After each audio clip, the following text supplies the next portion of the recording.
পশ্চিম মেদিনীপুরের মাদপুরে অবস্থিত এক অলৌকিক মা মনসার মন্দির। এই মন্দিরে গিয়ে আপনি অবাক হবেন এটা দেখে যে এই মন্দিরে নেই কোনো ছাদ এবং বছরের বিশেষ বিশেষ দিন ছাড়া এখানে পুরোহিতের হাতে মা মনসা পুজো নেন না। উনি ভক্তদের নিজের হাতেই এই পুজো গ্রহণ করেন। তাই ভক্তরা তাদের নিজের মনোবাঞ্ছা নিজের মতো করে জানিয়ে পুজো করেন মাকে। এমনকি বছরের বিশেষ বিশেষ দিনে যাত্রীবাহী ট্রেনকেও এই মন্দিরের সামনে দাঁড়িয়ে যেতে হয়।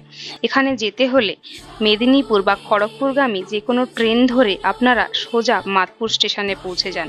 মাদপুরে প্ল্যাটফর্ম থেকে বাঁ দিক থেকে বেরিয়ে অটো স্ট্যান্ডে নেমে টোটো ধরে সোজা 15 মিনিটের রাস্তা ধরে আপনারা পৌঁছে যাবেন একেবারে মা মনসা মন্দির প্রাঙ্গণে। মন্দির প্রাঙ্গণটা সত্যি ভীষণ মনোরমভাবে নির্মিত। এক সুন্দর মন স্নিগ্ধ করা এক দিঘি আছে এবং বলে রাখি এখানে কিন্তু সুলভ শৌচাগার অবশ্যই পেয়ে যাবেন।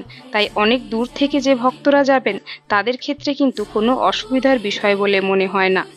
মন্দিরে পৌঁছে ডালার দোকান থেকে মায়ের পুজো করার জন্য ডালা সংগ্রহ করে নিন। এরপর মন্দিরে ঢুকে নিজের মতো করে মাকে পুজো করুন। এই মন্দিরে দেখতে পাবেন অজস্র মা মনসার মূর্তি এবং একটি পেতলের মা মনসার মূর্তি, আর তার সঙ্গে দেখতে পাবেন একটি উইয়ের ঢিপি। এই উইয়ের ঢিপির নিচেই স্বয়ং মা মনসা অবস্থান করেন। তাই দেরি না করে চটপট বেরিয়ে পড়ুন এবং এসে আমাকে কমেন্টে জানান যে আপনাদের কেমন অনুভূতি হয়েছিল। টাটা।